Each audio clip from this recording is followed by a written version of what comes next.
Hello dear students. बच्चों, हम लोग केमिकल काइनेटिक को स्टडी कर रहे हैं अभी, ठीक है। और केमिकल काइनेटिक में आपको पीछे रेट ऑफ रिएक्शन निकालना बताया जा चुका है, ऑर्डर ऑफ रिएक्शन निकालना बता दिए हैं, रेट लॉ एक्सप्रेशन के बारे में बता दिए हैं, ठीक है। और ऑर्डर ऑफ रिएक्शन और रेट लॉ एक्सप्रेशन पर बेस्ड कुछ न्यूमेरिकल भी सॉल्व किए हैं, जिसका डीपीपी आपको दे दिया गया है, ठीक है। अब हम लोग टॉपिक को थोड़ा आगे बढ़ाते हैं और दो छोटे छोटे टॉपिक्स हैं जो पूरा थ्योरेटिकल है।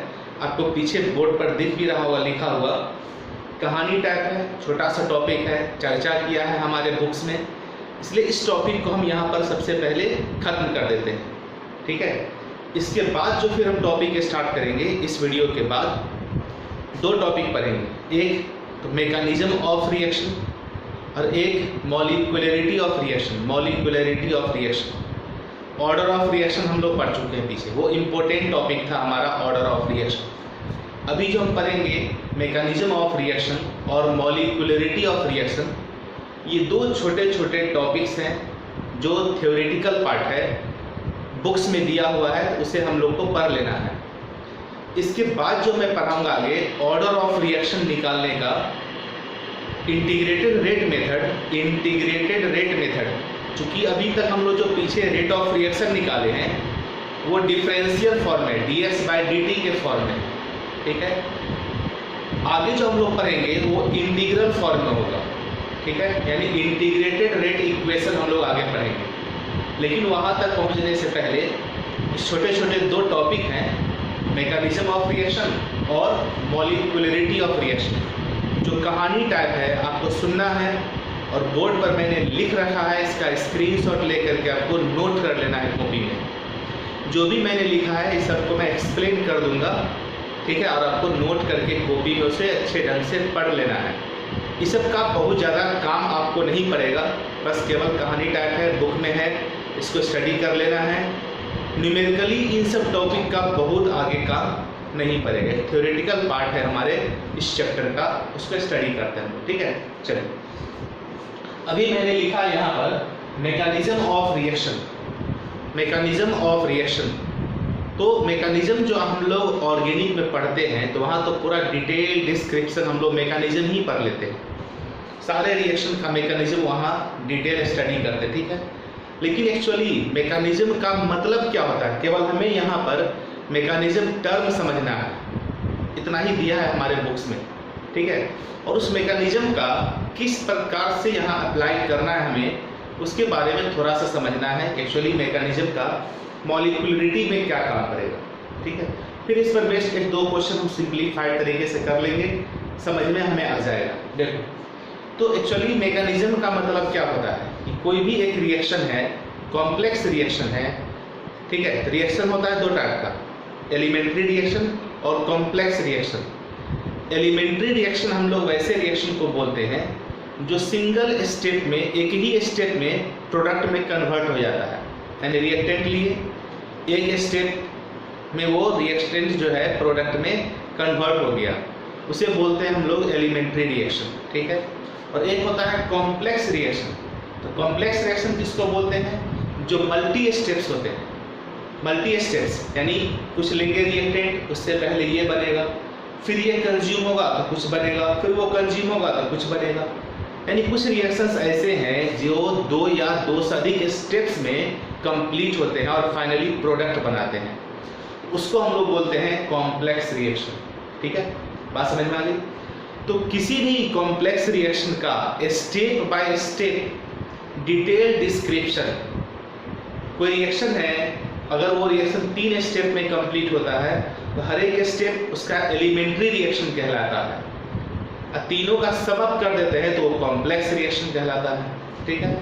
तो किसी भी कॉम्प्लेक्स रिएक्शन का step by step detail description ही उस रिएक्शन का मैकेनिज्म कहलाता है। और किसी भी कॉम्प्लेक्स रिएक्शन में जितने स्टेप्स होते हैं, प्रत्येक स्टेप एलिमेंट्री रिएक्शन ही कहलाता है। बात समझ में आ गई, ठीक है। दूसरी इसमें इंपॉर्टेंट बात यह है कि कोई भी कॉम्प्लेक्स रिएक्शन जो होगा, ठीक है, तो कई स्टेप्स में हो गए, मान लो 3 स्टेप में होता है या 2 स्टेप में होता है, सपोज करो कुछ भी। तो उन स्टेप्स में जो सबसे स्लो स्टेप होगा, जो सबसे धीमा काम कर रहा होगा, धीरे धीरे काम कर रहा होगा, वही स्टेप हमारा रेट डिटरमाइनिंग स्टेप कहलाता है।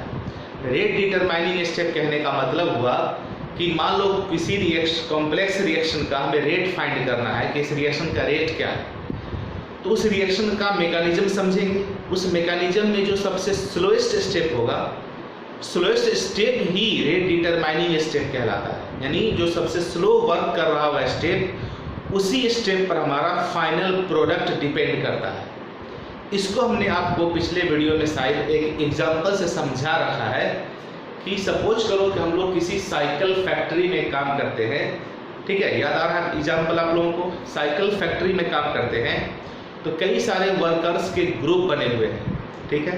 उसमें से कुछ वर्कर हैंडल बना रहे हैं, कुछ वर्कर पैडल बना रहे हैं, कुछ वर्कर रिम बना रहे हैं, कुछ वर्कर फ्रेम बना रहे हैं, कुछ वर्कर चेन बना रहे हैं, साइकिल का चेन।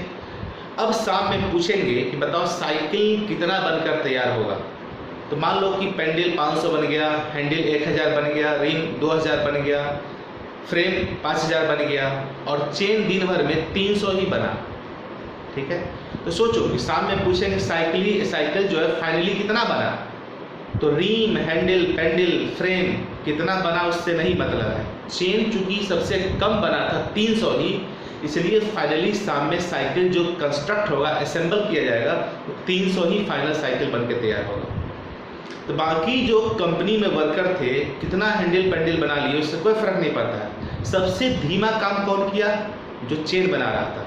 इसलिए फाइनल जो प्रोडक्ट है किस पर निर्भर किया, जो सबसे स्लो काम कर रहा था, चेन बनाने वाले आदमी पर, ठीक है। एक उदाहरण के तौर पर हम आपको समझा दिए, क्लियर है, बात समझ में आ गई।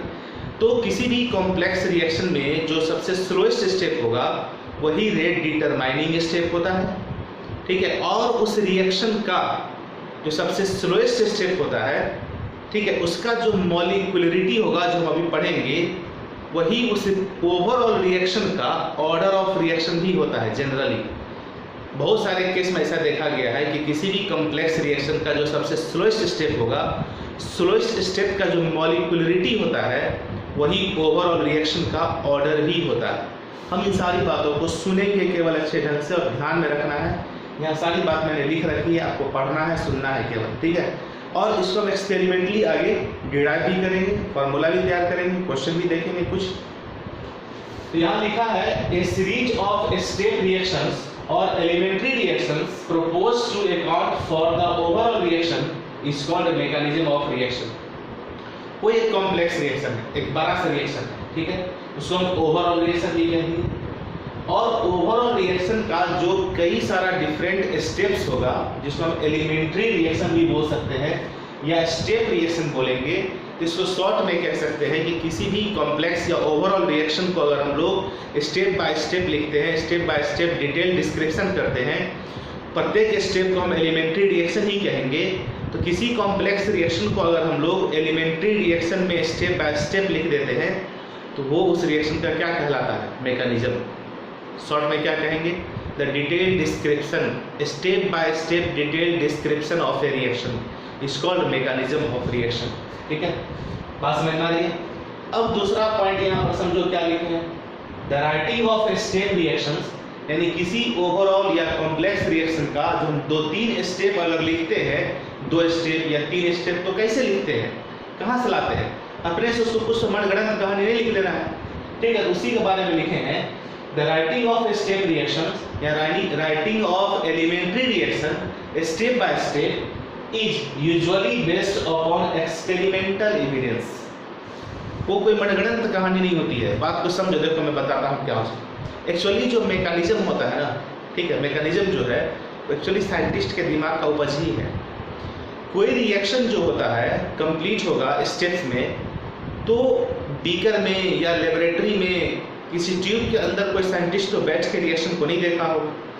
तो क्या होता है कि कोई रिएक्शन में रिएक्टेंट ये है, प्रोडक्ट ये बना, तो यहाँ से यहाँ पहुँचने में क्या क्या पॉसिबिलिटी हो सकता था, अलग अलग साइंटिस्ट अपने हिसाब से अपना डिस्क्रिप्शन पेश करते हैं और उन सारे डिस्क्रिप्शंस में जो सबसे बेस्ट डिस्क्रिप्शन होता है उसी को हम लोग मैकेनिज्म मानते हैं, उसी को बुक में पब्लिश किया जाता है और हम लोग स्टडी करते हैं। बात समझ गए? ठीक है।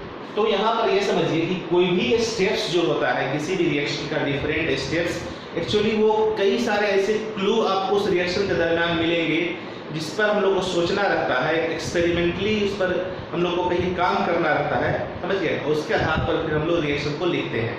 यानी किसी भी रिएक्शन का जो स्टेप्स होगा वो एक्सपेरिमेंटल एविडेंस के आधार पर ही तैयार किया जाता है, यानी लिखा जाता है। ठीक है, क्लियर इतनी बात? मैकेनिज्म को मोटा मोटी हम लोग डिफाइन कर लिए। अब आइए एलिमेंट्री रिएक्शन क्या होता है अभी बताएं। वैसे रिएक्शन को हम लोग एलिमेंट्री कहेंगे जो सिंगल स्टेप में प्रोडक्ट में चेंज हो जाए, उसका मैकेनिज्म नहीं होता है। ठीक है, ध्यान सुनना है। उस एक रिएक्शन का जो एक स्टेप में कंप्लीट हो जाता है उसको हम लोग बोलते हैं एलिमेंट्री रिएक्शन। लेकिन अगर कोई कॉम्प्लेक्स रिएक्शन 3-4 स्टेप में होता है तो वो तो पूरा कॉम्प्लेक्स कहलाएगा ओवरऑल, लेकिन उस कॉम्प्लेक्स रिएक्शन का प्रत्येक स्टेप जो होगा वो एलिमेंट्री रिएक्शन ही कहलाएगा।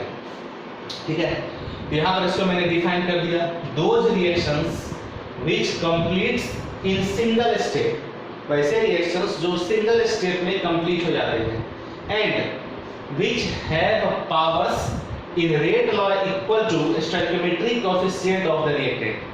और जनरली इस केस में जो एलिमेंट्री रिएक्शंस होते हैं वैसे रिएक्शन में जो स्टोइकियोमेट्रिक कोएफिशिएंट होता है रिएक्टेंट के पीछे, यहाँ पर जो स्टोइकियोमेट्रिक कोएफिशिएंट लगा हुआ रहता है, जनरल केस में ऐसा देखा जाता है कि इस रिएक्शन का जब हम रेट लॉ एक्सप्रेशन लिखते हैं कि rate equal to k concentration of A into B, तो यहाँ पर जो पावर आता है इस कंसंट्रेशन टर्म पर, पावर जो आता है वो स्टोइकियोमेट्रिक कोएफिशिएंट के बराबर होता है। बात को समझो ध्यान से, क्या बोल रहे हैं। सो पीछे हम क्या पढ़ाए हैं कि जो यहाँ रेट लॉ एक्सप्रेशन में कंसंट्रेशन टर्म पर पावर होता है वो स्टोइकियोमेट्रिक कोएफिशिएंट के बराबर हो सकता है, नहीं भी हो सकता है। लेकिन एलिमेंट्री रिएक्शन के केस में ऐसा देखा गया है बहुत सारे एलिमेंट्री रिएक्शन में कि यहाँ जो पावर आता है रेट लॉ एक्सप्रेशन में वो स्टोइकियोमेट्रिक कोएफिशिएंट ही रहता है। फिर बार बार समझो इस चीज को, मैंने पिछले ही चीज को खंडन कर दिया है कि रेट लॉ एक्सप्रेशन में कंसंट्रेशन टर्म पर जो पावर बैठाते हैं वो रिएक्शन में स्टोइकियोमेट्रिक कोएफिशिएंट के बराबर हो सकता है, नहीं भी हो सकता, अधिकांश केस में नहीं होता है। लेकिन जो एलिमेंट्री रिएक्शन रहता है ना, एलिमेंट्री रिएक्शन के केस में ऐसा हो जाता है कि जो पावर है वही स्टोइकियोमेट्रिक कोएफिशिएंट भी होता है। ठीक है, तो एलिमेंट्री रिएक्शन के बारे में ये लिखा गया है कि जो एक स्टेप में कंप्लीट हो जाता है, और इस रिएक्शन का जब हम रेट लॉ एक्सप्रेशन लिखेंगे, रेट लॉ एक्सप्रेशन में जो कंसंट्रेशन टर्म होंगे, कंसंट्रेशन टर्म पर जो पावर होगा वो रिएक्शन में दर्शाए गए बैलेंस्ड केमिकल इक्वेशन की बात कर रहे हैं, स्टोइकियोमेट्रिक कोएफिशिएंट के बराबर ही पावर होगा एलिमेंट्री रिएक्शन के केस में। ठीक है, उसी चीज को यहाँ लिख दिए हैं, A + B रिएक्शन करके प्रोडक्ट बनाता है, सामने लिख दिए इज एन एलिमेंट्री रिएक्शन। मान लेते हैं लिखा हुआ ये रिएक्शन एलिमेंट्री रिएक्शन है। इस रिएक्शन का अगर हम रेट निकालेंगे, rate equal to k molar concentration of A into molar concentration of B, दोनों पर पावर है 1 1, यहाँ भी है 1 1, स्टोइकियोमेट्रिक कोएफिशिएंट और पावर सेम है। एलिमेंट्री रिएक्शन के केस में ऐसा हो सकता है। ठीक है, अब दो यहाँ पॉइंट लिखा है जो काफी इंपॉर्टेंट है, सुनो ध्यान से, इसको ध्यान रखना है केवल। Zero order reaction can never be elementary reaction. अगर कोई रिएक्शन जीरो ऑर्डर है, यानी रेट लिखे के और ए पर पावर यहाँ क्या है 0, मान लो बी पर पावर 0, कोई भी रिएक्शन है, पावर मतलब क्या, कंसंट्रेशन जो भी यहाँ होगा उस पर पावर 0, यानी कंसंट्रेशन पर डिपेंड नहीं करेगा। इसका मतलब हमेशा याद रखना है कि कोई भी रिएक्शन अगर जीरो ऑर्डर होगा कभी भी वो रिएक्शन एलिमेंट्री रिएक्शन नहीं होगा, कॉम्प्लेक्स रिएक्शन होगा। ठीक है, पहली बात। दूसरी बात लिखो, for elementary reactions fractional order is not possible. अगर कोई एलिमेंट्री रिएक्शन है उसका फ्रैक्शनल ऑर्डर नहीं हो सकता, यानी पावर जो आएगा कभी भी फ्रैक्शनल नहीं आ रहा है। तो दो बात समझे, क्या समझे, पढ़ो, जीरो ऑर्डर रिएक्शन कभी भी एलिमेंट्री रिएक्शन नहीं होगा, और कोई एलिमेंट्री रिएक्शन अगर है तो उसका ऑर्डर कभी फ्रैक्शनल नहीं होगा। दो बात यहाँ लिखे हैं, इस चीज को ध्यान रखना है आपको, अच्छे ढंग से नोट कर लीजिए, रट जाइए, पढ़ लीजिए, जो भी हो आपको ध्यान रखना। क्लियर है? तो एलिमेंट्री रिएक्शन समझे, मैकेनिज्म समझे, यहाँ 2 पॉइंट लिखे उसके बारे में समझे। अब आइए इस साइड में, बोर्ड के राइट साइड में देखो, दिख रहा है आप लोग का साथ साफ कॉम्प्लेक्स रिएक्शन। ठीक है, कॉम्प्लेक्स रिएक्शन क्या होता है?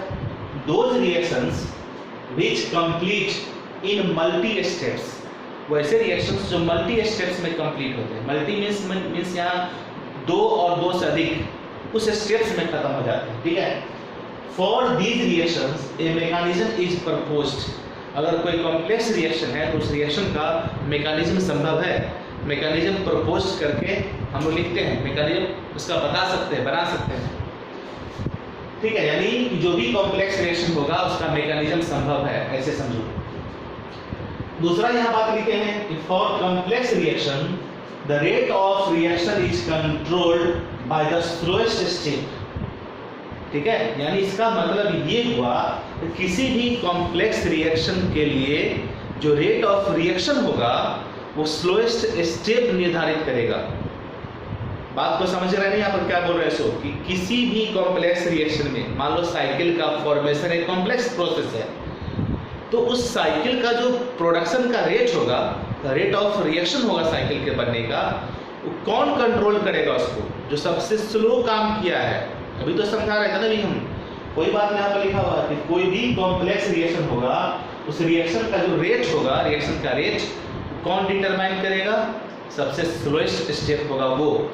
इसलिए स्लोएस्ट स्टेप को rate determining step, RDS, rate determining step कहा जाता है। किसको बोलते हैं रेट डिटरमाइनिंग स्टेप? हम लोग स्लोएस्ट स्टेप को। स्लोएस्ट स्टेप किसको बोलते हैं? जो रेट ऑफ रिएक्शन को डिटरमाइन करता है किसी कॉम्प्लेक्स रिएक्शन के लिए। ठीक है, यहाँ पर यही बात लिखी हुई है जो मैं पीछे भी समझा चुका हूँ। आप इसको नोट करेंगे, पढ़ेंगे, समझ में आ जाएगा।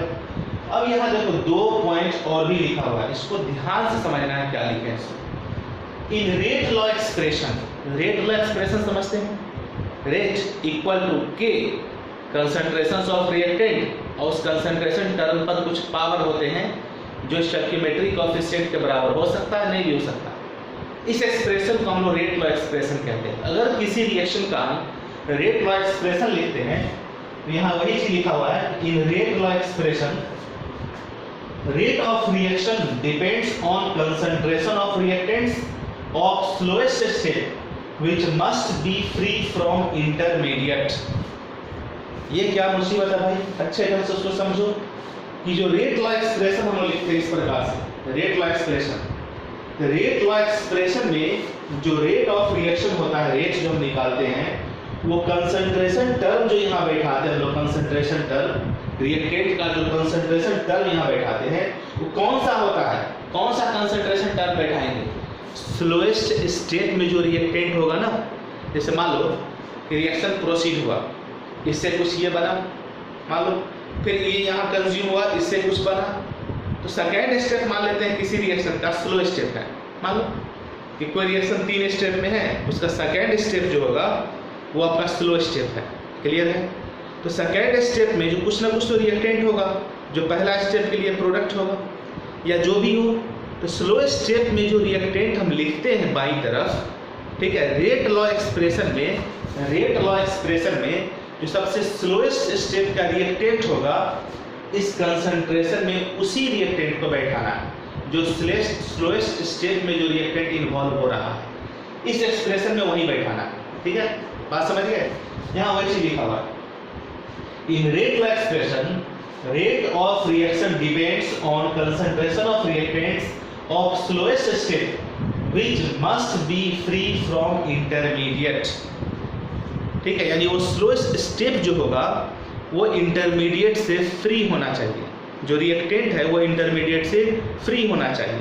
अगर फ्री है, ठीक है, यहाँ लिखा हुआ है, देखो फिर से पढ़ो इस चीज को, इन रेट लॉ एक्सप्रेशन, आप समझ रहे हैं रेट लॉ एक्सप्रेशन क्या बोलना चाह रहे हैं? रेट इक्वल टू K और कंसंट्रेशन, जो कंसंट्रेशन यहाँ बैठाएंगे, कौन सा कंसंट्रेशन बैठाइएगा? अगर 3 स्टेप में रिएक्शन है तो स्लो स्टेप में जो रिएक्टेंट लग रहा है उस कंसंट्रेशन की हम बात करें, उसका। तो rate law expression rate law expression में हमको क्या करना है कि जब रेट ऑफ रिएक्शन यानी रेट इक्वल टू लिखेंगे, जो किस पर निर्भर करेगा, कंसंट्रेशन पर, ठीक है। किसके कंसंट्रेशन पर, रिएक्टेंट का जो स्लोएस्ट स्टेप में इन्वॉल्व हो रहा है, स्लोएस्ट स्टेप का जो रिएक्टेंट होगा उसके कंसंट्रेशन पर डिपेंड करेगा रेट ऑफ रिएक्शन। अभी कुछ एग्जांपल देंगे ना, समझ में आ जाएगा आपको, ठीक है। Which must be free from intermediate, और वो जो सबसे स्लोएस्ट स्टेप होगा वो इंटरमीडिएट से फ्री होना चाहिए, तो ये नियम लगेगा। अगर वो स्लोएस्ट स्टेप में इंटरमीडिएट इन्वॉल्व नहीं हो रहा है तो वैसी स्थिति में जो स्लोएस्ट स्टेप का रिएक्टेंट होगा उस रिएक्टेंट के कंसंट्रेशन को ही हम इस्तेमाल करेंगे रेट लॉ एक्सप्रेशन लिखने में। देखो इतना चीज हम बोल रहे हैं, आप सुन रहे हैं इस चीज को, पीछे वाले चीज को आप अच्छे ढंग से याद नहीं रखिएगा। जो हम बोलते हैं, बोलने आप सुनते हैं और सुन करके नहीं सोचते हैं, ये गलत चीज है। आप सुनिए, सुनने के साथ सोचिए कि हम क्या शब्द का प्रयोग करते हैं। Rate law expression, rate of reaction, सब अलग अलग चीज है भाई, समझो, ठीक है ना। जैसे समझो, बताते हैं यहाँ पर कि रेट ऑफ रिएक्शन इक्वल होता है के, और यहाँ लिखे कुछ, यहाँ लिखे कुछ, मान लो तो ये रेट ऑफ रिएक्शन यहाँ है, के हमारा रेट कांस्टेंट है, और ये पूरा एक्सप्रेशन क्या कहलाता है, ये पूरा कहलाता है रेट लॉ एक्सप्रेशन या रेट लॉ। यही तो हम बोल रहे हैं कि इन रेट लॉ एक्सप्रेशन यानी इस एक्सप्रेशन में रेट ऑफ रिएक्शन जो होगा, रेट ऑफ रिएक्शन वो किस पर डिपेंड करेगा, कंसंट्रेशन पर। देखो यहाँ भी कंसंट्रेशन है, यहाँ भी कंसंट्रेशन है, लेकिन यहाँ कंसंट्रेशन हम किसका बैठाएंगे, रिएक्टेंट का। कौन से रिएक्टेंट का, जो स्लोएस्ट स्टेप में लग रहा है। मान लो दूसरा स्टेप हमारा स्लो स्टेप है, तो दूसरा स्टेप में कुछ तो रिएक्टेंट होगा जो यूज हुआ होगा, बस वही हमारा कंसंट्रेशन, उसी को बैठाना है इस एक्सप्रेशन में। लेकिन इसमें कंडीशन लगा हुआ है। कंडीशन क्या है, which must be free from intermediate। जो स्लोएस्ट स्टेप होगा वो इंटरमीडिएट से फ्री होना चाहिए। इंटरमीडिएट आप समझते हैं, इसे बोला जाता है किसी भी रिएक्शन के दरमियान रिएक्शन के बीच में बनने वाला वैसा प्रोडक्ट या वैसा सब्सटेंस, ठीक है ना, बात समझ रहे हैं ना, जो कि फाइनल प्रोडक्ट के रूप में नहीं उपस्थित होता है, उसको बोलते हैं हम लोग इंटरमीडिएट, ठीक है। बात समझ में आ गई, चलो ठीक है। तो वो इंटरमीडिएट से फ्री होना चाहिए, इंटरमीडिएट से फ्री होना चाहिए, पहली बात। दूसरी बात फिर यहाँ देखो, इन आरडीएस, आरडीएस का मतलब रेट डिटरमाइनिंग स्टेप। देखो रेट डिटरमाइनिंग स्टेप, आरडीएस लिखे। इफ आरडीएस यानी रेट डिटरमाइनिंग स्टेप, जो स्लोएस्ट स्टेप होता है उसी को रेट डिटरमाइनिंग स्टेप कहते हैं हम लोग। तो if rate determining step contains intermediate, ऊपर में क्या लिखा है, यहाँ दोनों देखो, दोनों दूसरे का पूरा कि अगर रेट लॉ एक्सप्रेशन हम लिखते हैं, rate law expression, rate law expression में रेट ऑफ रिएक्शन जो होगा वो कंसंट्रेशन पर डिपेंड करेगा। कंसंट्रेशन यहाँ स्लोएस्ट स्टेप के रिएक्टेंट का होगा, लेकिन वो इंटरमीडिएट से फ्री होना चाहिए, ठीक है, हो गया। लेकिन अगर इंटरमीडिएट रहा तो कहा दिया इंटरमीडिएट से फ्री होना चाहिए, फ्री होगा तो रेट लॉ एक्सप्रेशन इस प्रकार से लिख देंगे, और यहाँ जो कंसंट्रेशन इस्तेमाल करेंगे वो स्लोएस्ट स्टेप के रिएक्टेंट का होगा। तब जब ये रिएक्शन जो स्लोएस्ट स्टेप रिएक्शन होगा इंटरमीडिएट से फ्री होगा तो। लेकिन अगर इंटरमीडिएट से फ्री नहीं है, उसमें इंटरमीडिएट है, तब क्या करेंगे, वो नीचे लिखे हैं, इफ रेट डिटरमाइनिंग स्टेप यानी स्लोएस्ट स्टेप कंटेन्स इंटरमीडिएट, अगर उसमें इंटरमीडिएट हुआ तो ऊपर वाले में क्या लिखा है, अगर इंटरमीडिएट नहीं हुआ तो डायरेक्ट स्लोएस्ट स्टेप का रिएक्टेंट बैठा देंगे रेट लॉ एक्सप्रेशन में। लेकिन अगर इंटरमीडिएट हुआ तो समझो क्या लिखे नीचे से, if RDS contains intermediate it's value is solved. Rate of reaction का जो वैल्यू हम निकालेंगे, it's value is solved using equilibrium के इक्विलिब्रियम यहाँ लिखा हुआ है, के इक्विलिब्रियम, इक्विलिब्रियम स्टेट में है ना, इक्विलिब्रियम कांस्टेंट की बात करें यहाँ पर।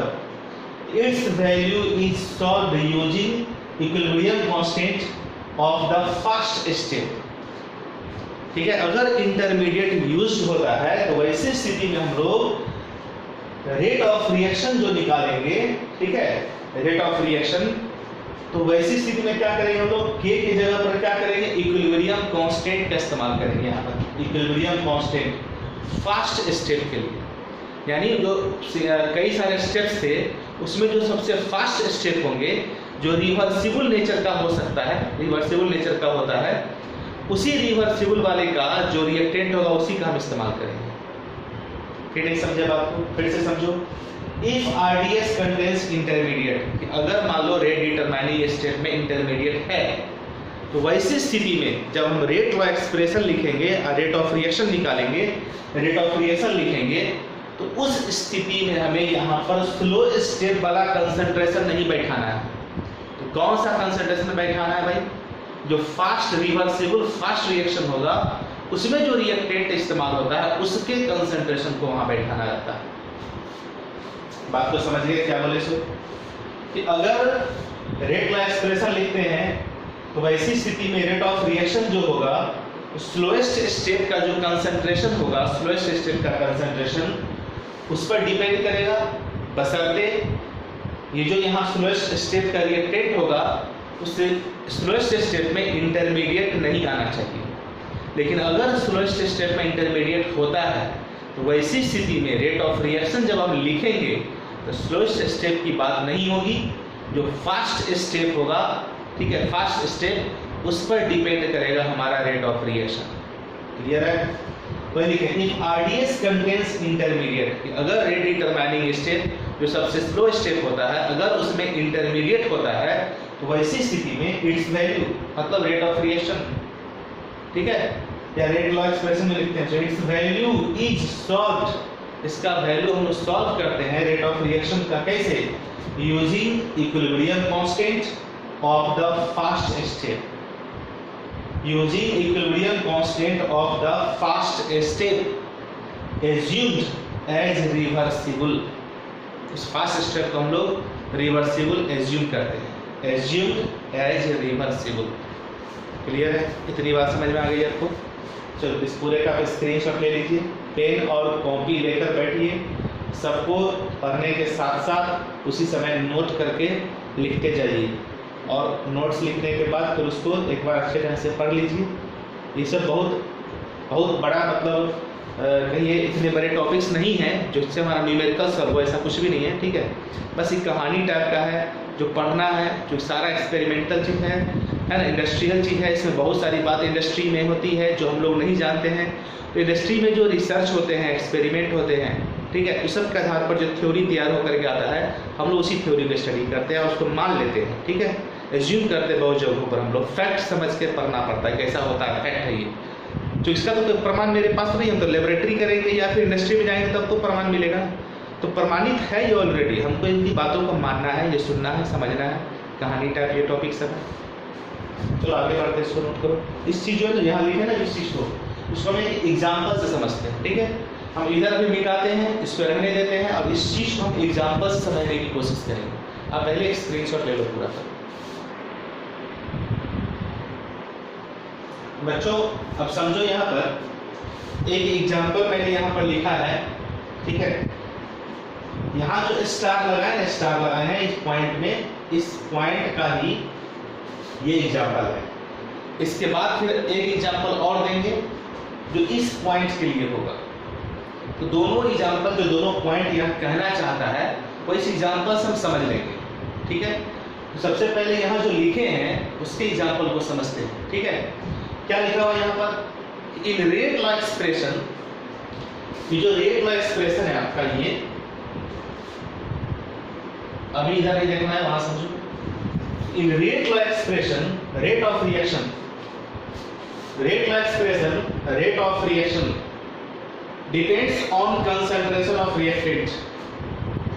ये जो रिएक्टेंट है NO2Cl, ये लिखे हैं, बात तो समझ देखो, 2NO2Cl 2NO2 प्लस Cl2, एक रिएक्शन यहाँ लिखा हुआ देखिए, ये हमारा ओवरऑल रिएक्शन है,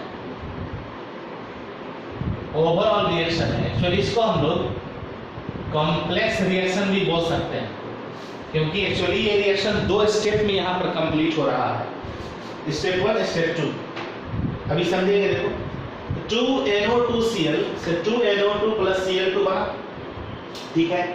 इस रिएक्शन का जब हमने रेट लॉ एक्सप्रेशन लिखा तो rate equal to K, reactant है NO2Cl, तो NO2Cl लिखे। अब यहाँ देखिए जो यहाँ 2 है स्टोइकियोमेट्री कोएफिशिएंट, क्या वो 2 यहाँ पर पावर में है? पावर में है? नहीं है। ये तो पढ़ाए हैं कि रेट लॉ एक्सप्रेशन लिखेंगे, रेट लॉ एक्सप्रेशन में जो कंसंट्रेशन टर्म लिखा जाता है रिएक्टेंट का, इस पर जो पावर होगा वो इस स्टोइकियोमेट्री कोएफिशिएंट के बराबर हो सकता है, नहीं भी हो सकता है। ठीक है, इस रिएक्शन के लिए ये यहाँ लिखा हुआ है। अब ये लाए कहाँ से भाई? पीछे हम बताए, सवाल पढ़ाए हैं, ऑर्डर ऑफ रिएक्शन निकालना सीखे हैं, रेट लॉ एक्सप्रेशन निकालना सीखे हैं, है ना। ये एक्सपेरिमेंटली डिटरमाइन किया जाता है, यहाँ लिखा हुआ है एक्सपेरिमेंटली, यानी एक्सपेरिमेंटल एविडेंस के आधार पर इस रिएक्शन का रेट लॉ एक्सप्रेशन जो है, जो हम पिछले वीडियो में कुछ क्वेश्चन बताए थे, है ना, वहाँ ऑर्डर ऑफ निकालना सीखे थे, ऑर्डर ऑफ रिएक्शन। जब ऑर्डर हमको फाइंड हो जाएगा, ऑर्डर फाइंड हो जाएगा, जो पावर है उसी को ऑर्डर बोलते हैं, ये तो हम आसानी से लिख सकते हैं rate law expression. Rate equal to K, reactant, जो ऑर्डर निकाले वो पावर में यहाँ बैठा दीजिए, तो जो ऑर्डर निकाले जो पावर आएगा हो सकता है 2 के बराबर हो, नहीं हो। बात को समझिए यहाँ पर, ठीक है। तो उसी किसी डेटा के आधार पर, एक्सपेरिमेंटल डेटा के आधार पर इस रिएक्शन का रेट लॉ एक्सप्रेशन ये लिखा गया कि रेट इक्वल टू के NO2Cl, इसमें पावर है 1। क्लियर है?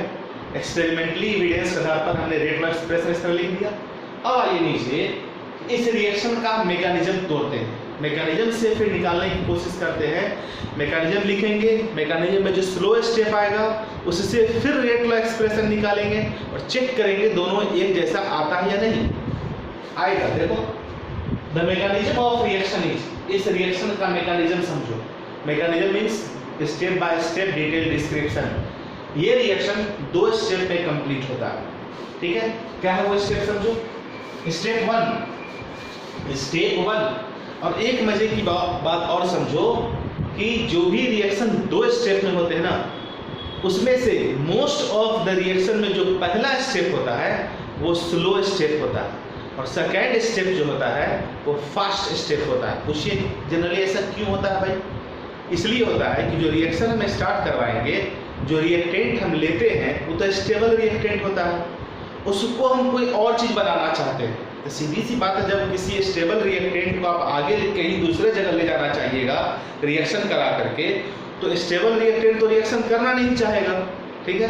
फिर कुछ स्पेशल कंडीशन लगाए, टेम्परेचर दिए, प्रेशर दिए, तो मालूम चला कि वो रिएक्टेंट कुछ में कन्वर्ट हो गया, तो नहीं चाहता था, चूँकि स्टेबल रिएक्टेंट था, वो कुछ नहीं बनाना चाह रहा था, तो जनरली वो स्टेप स्लो हो जाता है, ठीक है। धीरे धीरे करके कुछ बना दिया, अब जो बना वो इंटरमीडिएट कहलाएगा, वो स्टेबल प्रोडक्ट है नहीं, तो क्या करता है, जो बनता है पहला स्टेप में वो तुरंत कंज्यूम होता है और फाइनल प्रोडक्ट बना देता है, तो दूसरा स्टेप फास्ट हो जाता है, ठीक है। बात समझिए। तो जनरली ऐसा देखा गया है कि जो 2 स्टेप रिएक्शन होता है उसमें फर्स्ट स्टेप स्लो होता है और सेकेंड स्टेप फास्ट होता है, ठीक है। तो देखो यहाँ पर इस रिएक्शन का मैकेनिज्म लिखा हुआ है, NO2Cl, वो 2 है, 2 को छोड़ दो। मैकेनिज्म मतलब क्या, उसका step by step detail description हम कर रहे हैं। NO2Cl, इससे बनता है NO2 + Cl, ये टूट करके क्या बनाता है NO2 + Cl, ये स्टेप है स्लो स्टेप, क्योंकि स्टेबल प्रोडक्ट था, और इससे जो बना, ये दोनों देखो, ये तो ठीक है, ये Cl एटॉमिक फॉर्म में है जो स्टेबल नहीं होता है, ये स्टेबल था, इसको थोड़ा टाइम लगा इसमें आने में, लेकिन ये स्लो स्टेप, फर्स्ट स्टेप क्या होता है स्लो स्टेप, ठीक है। बात समझ गए। अब जो ये तो NO2 का स्टेबल है, जो यहाँ देख रहा है NO2 बना है, यहाँ भी बना है, Cl2 है लेकिन यहाँ पर Cl है। अब सेकेंड स्टेप में क्या होता है कि NO2Cl जो यहाँ का पहला स्टेप है वही NO2Cl यहाँ भी है, दूसरा मॉलिक्यूल इसका इन्वॉल्व हुआ, एक मॉलिक्यूल NO2Cl का NO2 और Cl बनाता है, फिर NO2Cl का दूसरा मॉलिक्यूल इस Cl से कंबाइन करके NO2 और Cl2 फाइनली बना देता है, NO2 और Cl2 फाइनली बना देता है, ठीक है। अब जो इसमें कटने वाला सो काट दीजिए, जो यहाँ Cl बना था इस Cl से Cl कट जाएगा, देखो कट गया। जो Cl यहाँ बना वो तो कंज्यूम हो गया, तो क्या फाइनली हमको Cl दिखाई पड़ेगा, Cl एटॉमिक फॉर्म में नहीं, जो Cl यहाँ एटॉमिक फॉर्म में बना था वो तो दूसरा स्टेप में कंज्यूम हो रहा है। अब ओवरऑल सोचो NO2Cl का एक मॉलिक्यूल, NO2Cl का एक मॉलिक्यूल, दोनों स्टेप मिला के हो गया NO2Cl का 2 मॉलिक्यूल। देखो यहाँ लिखा हुआ है 2NO2Cl ऊपर में, NO2 यहाँ बना, NO2 यहाँ बना, तो 2 NO2 है, तो देखो 2 NO2 और Cl2 है तो Cl2। तो सेकेंड स्टेप हो गया फास्ट, क्योंकि सेकेंड स्टेप में जो यहाँ क्लोरीन इन्वॉल्व हुआ है वो स्टेबल नहीं था, तुरंत अनस्टेबल क्लोरीन जो था NO2Cl के सेकेंड मॉलिक्यूल से, पहला मॉलिक्यूल यहाँ है, दूसरे मॉलिक्यूल से तुरंत रिएक्शन किया और स्टेबल प्रोडक्ट बना दिया। ठीक है, बात समझ गए? अब समझो कि यहाँ जो स्लोएस्ट स्टेप है, ये जो स्लोएस्ट स्टेप है, स्लो स्टेप, इसमें जो रिएक्टेंट है NO2Cl, क्या ये इंटरमीडिएट है? नहीं, ये तो रिएक्टेंट है, ये इंटरमीडिएट क्यों होगा? यहाँ तो यही बात लिखा हुआ है ना कि अगर जो स्लो स्टेप होगा, स्लोएस्ट स्टेप में जो हम यहाँ रिएक्टेंट बैठाएंगे, रिएक्टेंट जो बैठाएंगे, अगर वो इंटरमीडिएट होता है तब तो स्लो स्टेप पर रेट डिटरमाइन नहीं करेंगे, तब क्या करेंगे? फास्ट स्टेप की तरफ चलेंगे। लेकिन इस एग्जांपल को देखिए आप ध्यान से, आपको पता चल रहा है कि जो हमारा स्लो स्टेप है, स्लो स्टेप के लिए हम देखो यहाँ लिखा हुआ है, so the rate log from the slowest step. इस रिएक्शन का 2 स्टेप हुआ, अब दोनों स्टेप से जो स्लो स्टेप है, स्लो स्टेप की मदद से हम रेट लॉ लिखते हैं, rate law expression. Rate law expression जो लिखेंगे, रेट लॉ एक्सप्रेशन जो लिखेंगे, तो रेट इक्वल टू के, रेट इक्वल टू के, और स्लो स्टेप में रिएक्टेंट NO2Cl है, यहाँ लिख दिया NO2Cl। देखो स्लो स्टेप का रिएक्टेंट, अगर ये रिएक्टेंट इंटरमीडिएट होता, यहाँ नहीं लिखते, तब ये नहीं लिखा था। जो फास्ट स्टेप है ना, फास्ट स्टेप वाला लिखा था, तो फास्ट स्टेप वाला लिखा था। ठीक है, बात को समझे?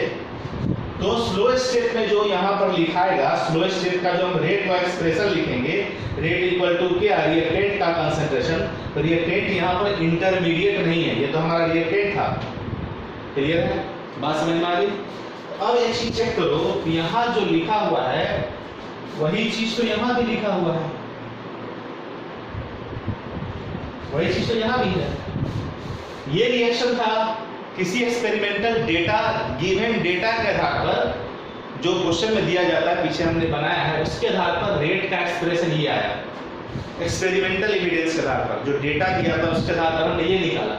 लेकिन जब इस रिएक्शन को हम मैकेनिज्म में तोड़ के ले जाते हैं, थ्योरेटिकल पढ़ने की कोशिश करते हैं, तो इस रिएक्शन का मैंने मैकेनिज्म लिखा, स्लो स्टेप लिखे, फास्ट स्टेप लिखे, और रेट जो है स्लो स्टेप पर डिपेंड करता है। स्लो स्टेप में रिएक्टेंट NO2Cl है, NO2Cl लिखे।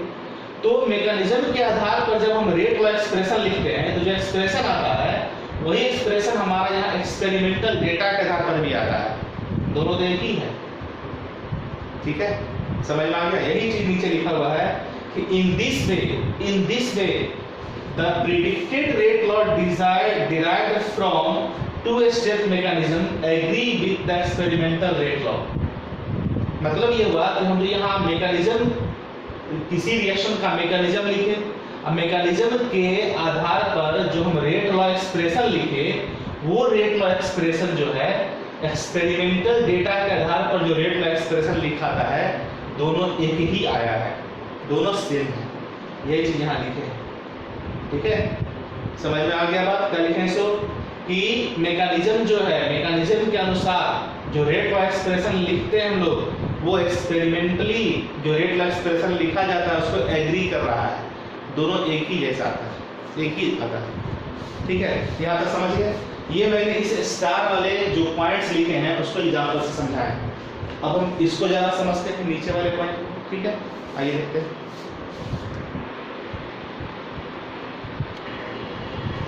बच्चों, अब जो यहाँ पर एक पॉइंट लिखा हुआ था जो मैंने मिटा रखा है अभी, ठीक है, इस पॉइंट को पढ़िए कि अगर rate determining step contains intermediate, कि रेट डिटरमाइनिंग स्टेप जो सबसे स्लो स्टेप होता है, अगर वो इंटरमीडिएट रखता है अपने पास, इंटरमीडिएट उसमें अगर होता है, ठीक है, rate determining step slow step में अगर रिएक्टेंट के रूप में कोई इंटरमीडिएट इन्वॉल्व होता है, तो वैसी स्थिति में हम लोग रेट लॉ एक्सप्रेशन में जो रेट ऑफ रिएक्शन निकालते हैं, रेट का जो एक्सप्रेशन लिखेंगे, ठीक है, it's value is solved using equilibrium of the first step. ठीक है, यानी हम लोग उसके वैल्यू को कैसे निकालेंगे, इक्विलिब्रियम में ले जाकर के फर्स्ट स्टेप के रिस्पेक्ट में। इट्स वैल्यू इज सॉल्व्ड, बात को समझो, अगर rate determining step intermediate involve रखता है रिएक्टेंट उसमें का, तो वैसी स्थिति में रेट का जो वैल्यू होगा कैसे हम लोग सॉल्व करेंगे, यूजिंग के इक्विलिब्रियम कांस्टेंट का यूज करके ऑफ द फर्स्ट स्टेप के लिए। ठीक है, जो इक्विलिब्रियम कांस्टेंट होगा उसका इस्तेमाल करके हम लोग, है ना, रेट का वैल्यू निकालते हैं। ठीक है, ये बात हम समझा चुके थे। अब इसको एक एग्जांपल से समझते हैं। ठीक है, चलो इसको यहाँ सभी इस बात को हटा देते हैं। चरण में तो चलो लिखा हुआ है, चरण में दीजिए इसको, है ना। एक रिएक्शन यहाँ लिखे हैं 2NO gas plus 2H2 gas, इससे बना N2 गैस 2H2O गैस। एक बैलेंस्ड केमिकल इक्वेशन ऊपर लिखा हुआ है जिसमें 2NO यानी NO का 2 मॉलिक्यूल H2 के 2 मॉलिक्यूल से रिएक्ट करके N2 का 1 मॉलिक्यूल और H2O का 2 मॉलिक्यूल बनाता है। ये कोई रिएक्शन है। एक्सपेरिमेंटली जब डेटा की मदद से, जो बॉक्स में डेटाज दिए रहते हैं जिस पर बेस्ड मैंने क्वेश्चन बनाया है, मैं एक ही चीज़ को बार बार नहीं रिपीट कर सकता हूँ, आपको ध्यान में आना चाहिए हर बार। एक्सपेरिमेंटल बोलती है मतलब डेटा, पहला एक्सपेरिमेंट, दूसरा कोई कई सारे एक्सपेरिमेंट के आधार पर ये चीज़ फाइंड किया गया है। ठीक है, एक्सपेरिमेंटली द रेट लॉ, इस रिएक्शन का अगर हम रेट लॉ एक्सप्रेशन लिखते हैं, रेट लॉ एक्सप्रेशन कैसे लिखते हैं कि रेट इक्वल टू के, रेट कांस्टेंट NO2 पर पावर 2 इंटू H2। अब इसमें देखो मजे की बात ये है ना, यहाँ NO है, स्टोइकियोमेट्रिक कोएफिशिएंट 2 है, यहाँ 2 है, H2 है, यहाँ भी H2 है, यहाँ स्टोइकियोमेट्रिक कोएफिशिएंट 2 है लेकिन यहाँ 2 नहीं है। तो क्या आपको दिखा कि इस रिएक्शन में स्टोइकियोमेट्रिक कोएफिशिएंट 2 और 2 था, लेकिन एक्सपेरिमेंटली रेट लॉ एक्सप्रेशन जब लिखा गया तो NO पर पावर 2 पाया गया लेकिन H2 पर पावर 2 नहीं था, एक ही है। एक्सपेरिमेंट के आधार पर हमें ऐसा मिला, इसको हम इक्वेशन 1 मान लेते हैं। ठीक है, अब इस रिएक्शन का थ्योरेटिकल यहाँ मैकेनिज्म लिखे हैं। मैकेनिज्म क्या है, मैकेनिज्म समझो। ये एक्चुअली 3 स्टेप रिएक्शन है। अब आप सोच रहे हो सर मैकेनिज्म वाला रहेगा, क्या रहेगा, कैसे हम समझेंगे, कैसे बनाएंगे, है ना। तो कैसे हम अपने से स्टेप लिखेंगे, नहीं लिखना है आपको स्टेप, ये केवल थ्योरेटिकल पार्ट है जो आपको सीखना है। और जब पूरे ऑर्गेनिक पढ़ लीजिएगा तो बहुत सारे रिएक्शन का मैकेनिज्म तो आप अपने आप सीख लीजिएगा। ये रिएक्शन है भाई, इसका मैकेनिज्म ऐसे होगा, ये बॉन्ड ब्रेक होगा, ये बॉन्ड का फॉर्मेशन होगा, ये सब ऑर्गेनिक का पार्ट है। ऑर्गेनिक में हम लोग डिटेल सीख लेते हैं मैकेनिज्म।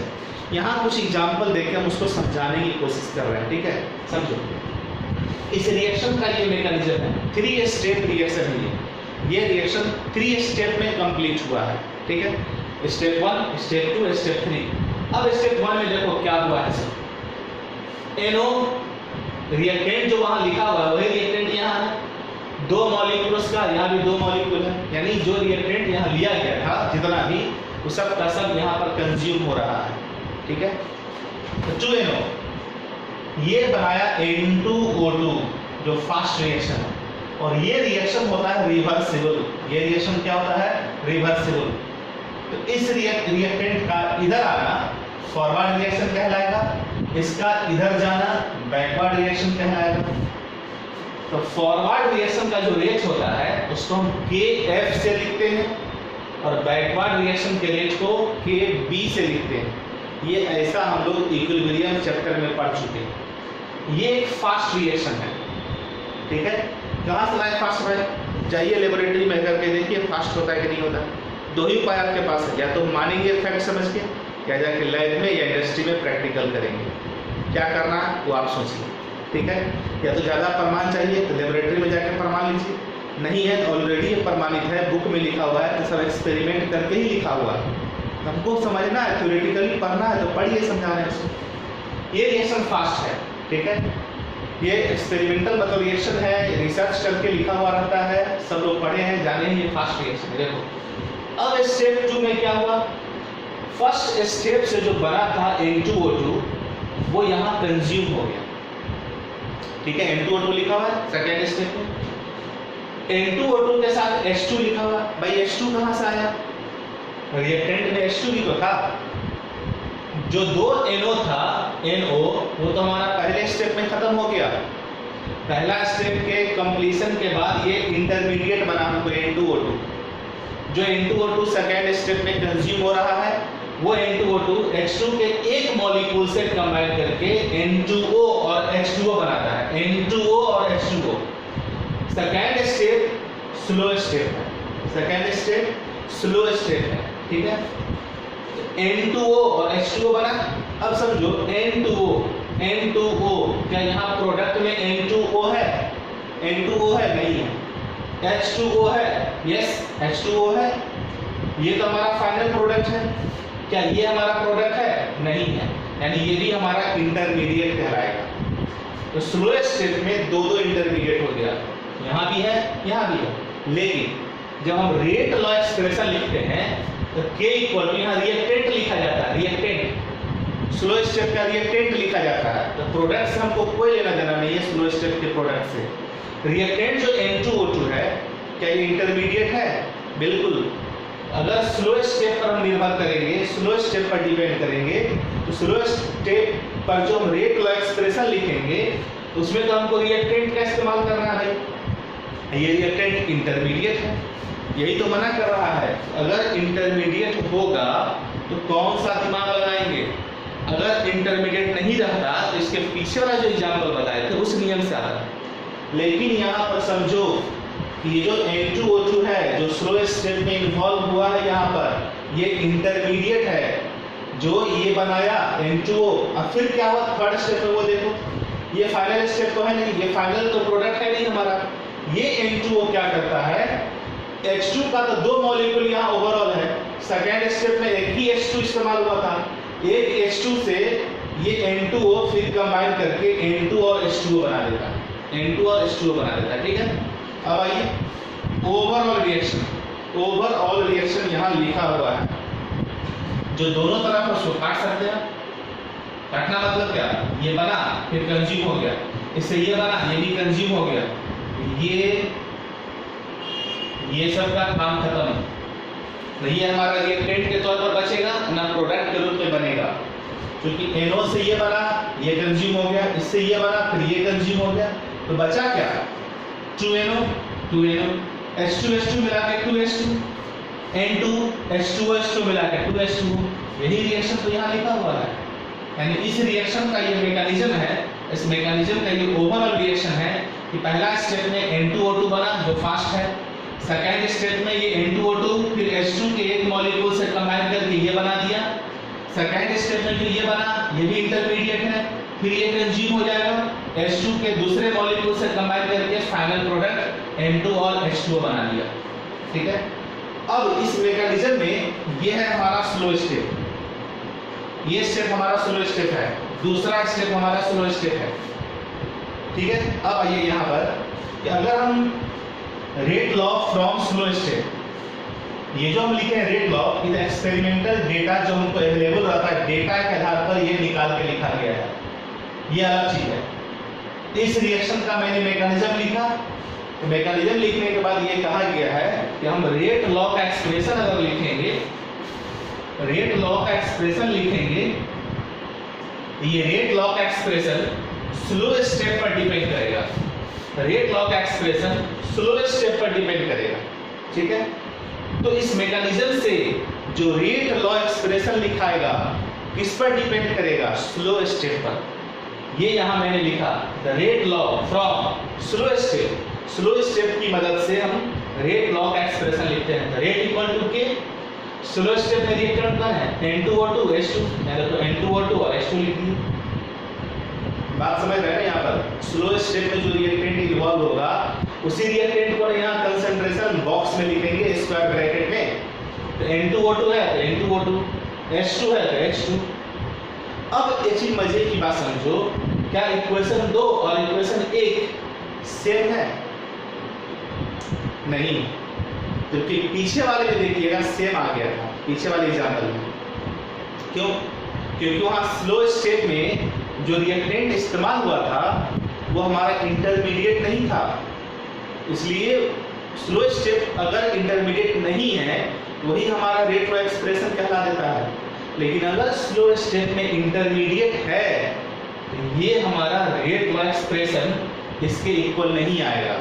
हम स्लो स्टेप की मदद से थ्योरेटिकली इस चीज को लिख लिए, लेकिन ये इसके बराबर नहीं आया, तो नहीं आएगा। देखो कैसे आएगा आपसे, है ना, समझते चलो। देखो here the rate law expression should be free from intermediate N2 O2, है ना। Rate law expression should be free. Rate law का जो एक्सप्रेशन होता है, रेट लॉ का जो एक्सप्रेशन होता है, ये रेट लॉ का एक्सप्रेशन वो तो इंटरमीडिएट से फ्री होना चाहिए, यहाँ तो लिखा हुआ है, ठीक है ना। बात समझ में आ रही है क्या बोल रहे हैं? सो यानी कहने का मतलब कि जब भी रेट लॉ एक्सप्रेशन लिखते हैं हम लोग, तो उसमें जो रेट लॉ एक्सप्रेशन में के रेट इक्वल टू के इनटू कंसंट्रेशन लिखते हैं, वो कंसंट्रेशन रिएक्टेंट का होगा, लेकिन वो रिएक्टेंट इंटरमीडिएट नहीं होना चाहिए। बात समझ लीजिए, आप इससे ज़्यादा नहीं बता सकते हैं, लेकिन इस एक्सप्रेशन में ये इंटरमीडिएट है, यहाँ इंटरमीडिएट लिखा हुआ है। एक्चुअली होना क्या चाहिए कि रेट लॉ का एक्सप्रेशन जो है वो इंटरमीडिएट से फ्री होना चाहिए। जैसे यहाँ देखो, ये रिएक्टेंट है, ये भी रिएक्टेंट है, यहाँ पर ये रिएक्टेंट नहीं है, ये तो इंटरमीडिएट है, जबकि ये एक्सप्रेशन इंटरमीडिएट से फ्री होना चाहिए। तो कैसे होगा फ्री, वो देखो यहाँ पर, इसके आगे वहां लिखे, ठीक है। तो ऐसी स्थिति में हम क्या बताए थे कि अगर रेट लॉ के एक्सप्रेशन में स्लो स्टेप पर डिपेंड करता, स्लो स्टेप का जो रिएक्टेंट है वो यहाँ लिख दिए, लिखने के बाद पता चला करे ये तो इंटरमीडिएट है, इंटरमीडिएट है, इंटरमीडिएट है तो ये सही नहीं होगा, है ना। किस पर निकलेगा, यहाँ पढ़ो क्या लिखे हैं, if RDS contains intermediate rate determining step, slow step, slow step अगर इंटरमीडिएट कंटेन करता है तो ऐसी स्थिति में रेट लॉ एक्सप्रेशन का जो वैल्यू होगा, रेट जो होगा वो इक्विलिब्रियम कांस्टेंट, हम लोग इक्विलिब्रियम कांस्टेंट को यूज करके निकालेंगे फास्ट रिएक्शन के लिए, है ना। देखो यहाँ पर स्टेप फर्स्ट, यहाँ पर फॉरवर्ड बैकवर्ड, ये इक्विलिब्रियम में आ जाएगा और ये फास्ट भी है, इसी की मदद से निकलेगा हमारा, यानी इस पर निर्भर नहीं करेगा रेट लॉ एक्सप्रेशन। क्यों? क्योंकि रेट लॉ एक्सप्रेशन में जब हम मैकेनिज्म के आधार पर निकालते हैं तो जो स्लो स्टेप है, स्लो स्टेप में जो रिएक्टेंट यहाँ यूज किए हैं उसी को यहाँ एक्सप्रेशन में लिखेंगे।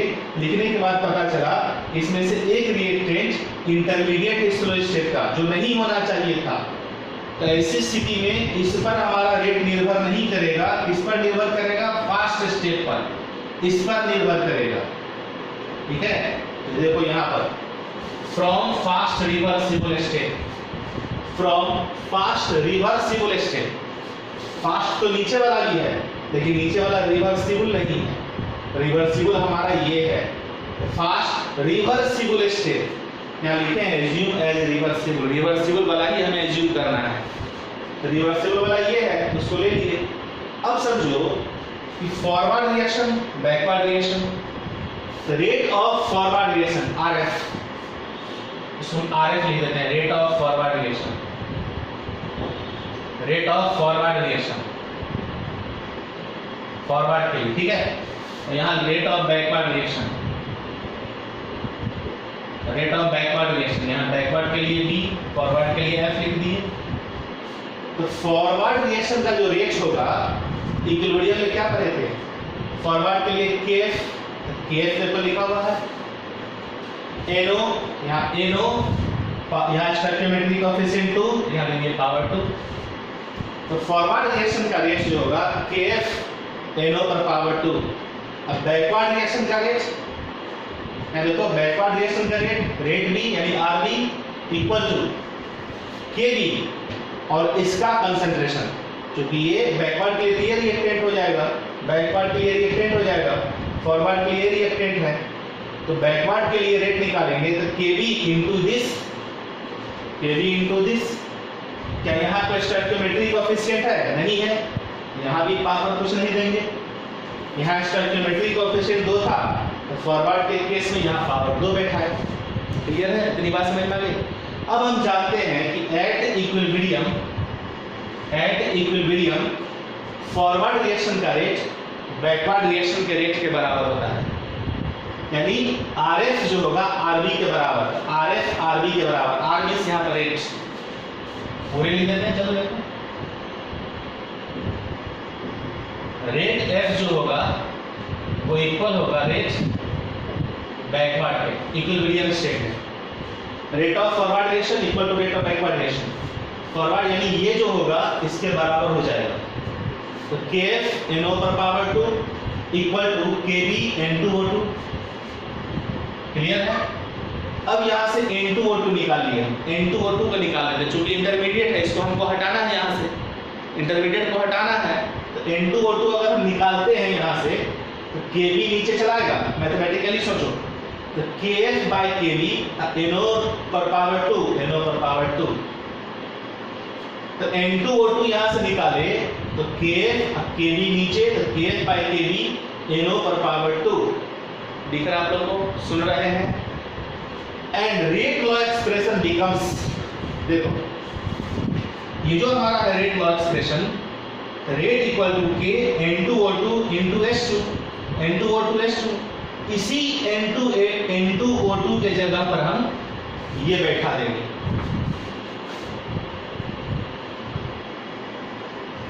इसको आप इक्वेशन 3 मान लीजिए, इसको इक्वेशन 3 मान लीजिए। ठीक है? तो from equation 1, 2 and 3, from equation 2 and 3, 2 and 3 यहाँ 2 है, 3 ये है, तो 2 में N2O2 है। इस N2O2 के जगह पर इसको बैठा दीजिए।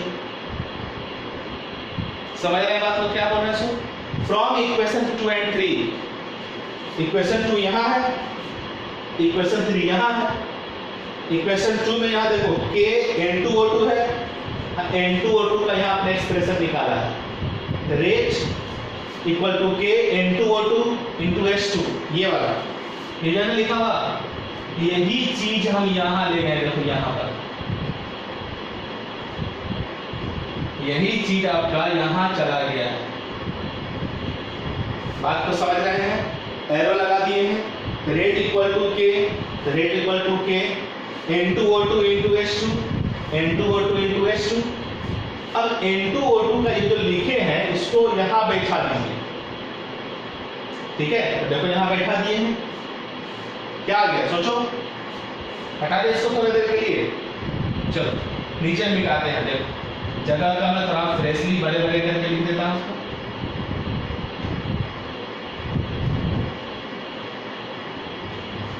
अब इसका कोई काम नहीं, फिलहाल इसको हटा देते हैं।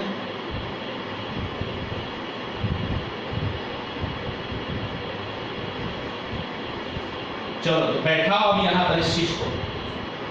तो K N2O2 के जगह पर इसको बैठा दे। N2O2 की जगह पर क्या आ जाएगा देखो, तो K into Kf by Kb NO2 पर पावर 2 और H2 का लिखिए H2। NO2 है ना यहाँ, NO2 देखो NO2 की जगह पर पूरा है, NO2 की जगह पर ये है। तो rate equal to K N2O2 into H2, N2O2 बोल रहे हैं, N2O2 का ये एक्सप्रेशन है। तो K N2O2 की जगह पर पूरा बैठा देंगे। तो K का K रहने दिए, N2O2 की जगह पर पूरा बैठा दिए ये वाला, इंटू H2 है तो इंटू H2 लिख दिए। अब ये भी कांस्टेंट, ये भी कांस्टेंट, ये भी कांस्टेंट, सभी कांस्टेंट को गुना और भाग कीजिएगा, एक कांस्टेंट आएगा। यहाँ पर रेट इक्वल टू क्या हो गया हमारा, K डैश मान लेते हैं ये K डैश है, तो NO पर पावर 2 और H2 है ना, ये हमारा निकल गया, जो कि देखो तो इक्वेशन 1 की तरह है।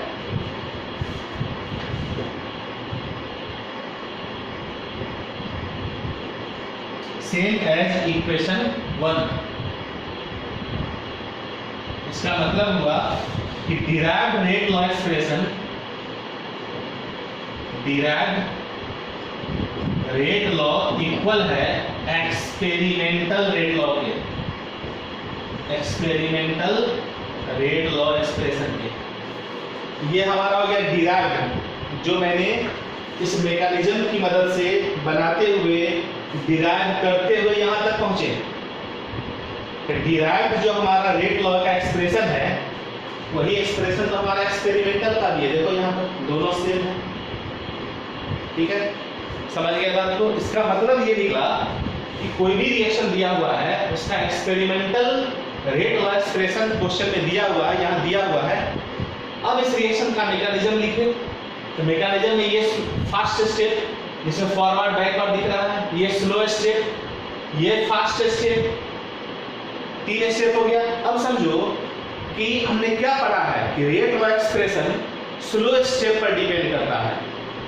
तो रेट लॉ एक्सप्रेशन जो लिखे, रेट इक्वल टू के, स्लो स्टेप में क्या है, N2O2 और H2, यानी लिखिए N2O2 और H2। और स्लो स्टेप में देखे हैं कि N2O2 H2 है, तो ये इससे मैच नहीं कर रहा है। क्यों? थ्योरी तो ये कहता है कि जो स्लो स्टेप में रिएक्टेंट होगा वो यहाँ बैठाना है। जब बैठाए यहाँ पर एक्सपेरिमेंटल वैल्यू से मैच नहीं कर रहा है। इसका सीधा सा मतलब है ये निकला कि स्लो स्टेप में हम यहाँ बैठाएंगे रिएक्टेंट को, वो रिएक्टेंट कभी भी इंटरमीडिएट नहीं होना चाहिए। अगर इंटरमीडिएट लिखते हैं यहाँ पर तो वो कभी भी एक्सपेरिमेंटल रेट लॉ एक्सप्रेशन से मैच नहीं करेगा। तो ऐसी स्थिति में क्या करना है, थ्योरी क्या कहता है कि यहाँ पर हम इसको न बैठा करके क्या करेंगे, अब हम लोग फास्ट स्टेप, जो फास्ट स्टेप हमारा है, फास्ट स्टेप जो था, इसको कंसीडर करके हम रेट लॉ निकालेंगे। अब निकाल के देखेंगे इसके बराबर आता है कि नहीं। अगर ये इंटरमीडिएट नहीं रहता, यहाँ पर जो भी आता ना वो इसके बराबर आता, लेकिन इंटरमीडिएट होने की वजह से ये इस वैल्यू के बराबर नहीं आ रहा है। तो हमको क्या करना होगा, नहीं आ रहा है तो क्या करना होगा, सीधी सी बात है। थ्योरी तो ये कह रहा था, लेकिन इसको हम फॉलो नहीं करेंगे, फास्ट स्टेप वाले को कंसीडर करेंगे। किसको? फास्ट स्टेप वाले को। तो फ्रॉम फास्ट रिवर्सिबल स्टेप, अब हम क्या किए, रिवर्सिबल फास्ट स्टेप ले लिए। तो जो रिवर्सिबल स्टेप होगा उसमें क्या जानते हैं, फॉरवर्ड बैकवर्ड रिएक्शन का रेट बराबर होता है। Rate of forward reaction, rate of backward reaction. तो पहले रेट ऑफ फॉरवर्ड रिएक्शन को लिखे हम, RF इक्वल टू क्या होगा, KF NO पर पावर 2, NO पर पावर 2। बैकवर्ड के लिए लिखे तो बैकवर्ड रिएक्शन का रेट क्या हो जाएगा, KB N2O2, KB N2O2। हम जानते हैं कि मीडियम स्टेट में फॉरवर्ड और बैकवर्ड रिएक्शन का रेट बराबर होता है, दोनों को इक्वल किए, यानी इसको इसके इक्वल कर दिए, यहाँ कर दिए, ठीक है। अब KF equal to KF NO पर power 2 equal to KB N2O2। अब यहाँ देखो N2O2 है ना, हमें क्या करना होगा, अपने ब्रेन को थोड़ा सोचिए, दिमाग लगाइए। हमको ये इसके बराबर नहीं आ रहा है, हमको यहाँ फास्ट स्टेप लेकर के इसके बराबर लाना था। तो यहाँ जो फास्ट स्टेप में N2O2 इन्वॉल्व हुआ है, इस N2O2 को निकाल लीजिए। N2O2 निकाले तो KB नीचे चलाएगा, तो KF/KB NO पर पावर 2। अब N2O2 निकल गया ना यहाँ से, स्लो और फास्ट स्टेप के रेट के बराबर की मदद से।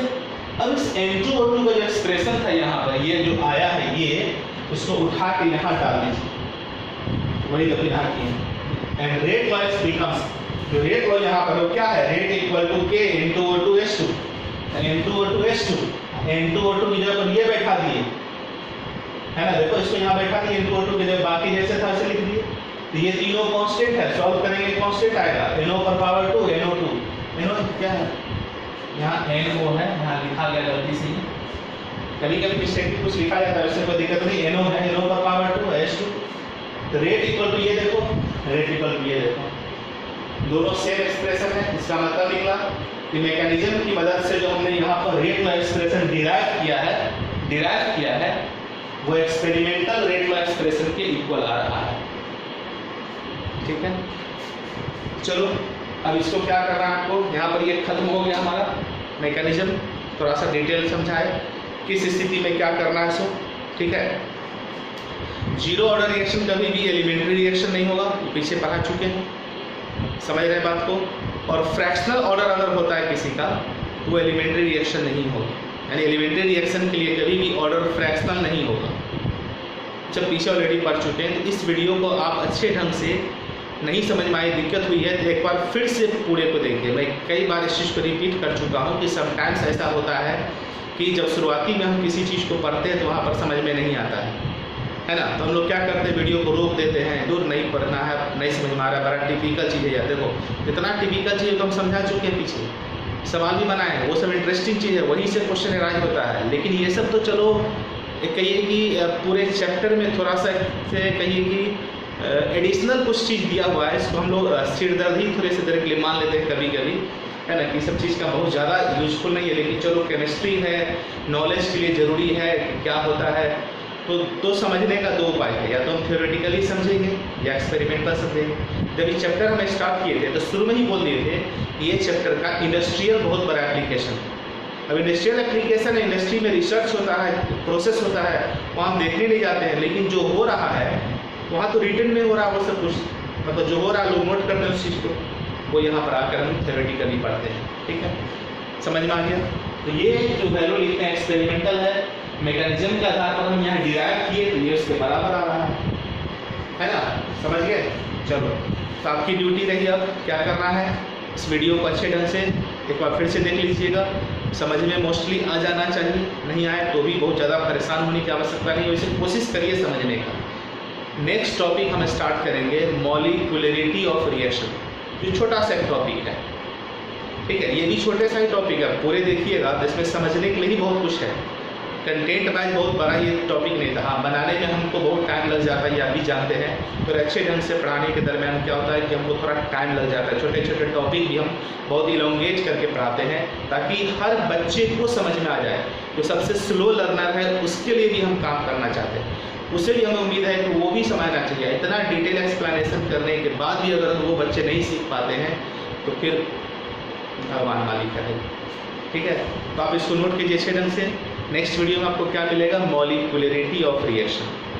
क्लियर है, ओके। तब तक के लिए आप स्क्रीनशॉट ले लीजिए।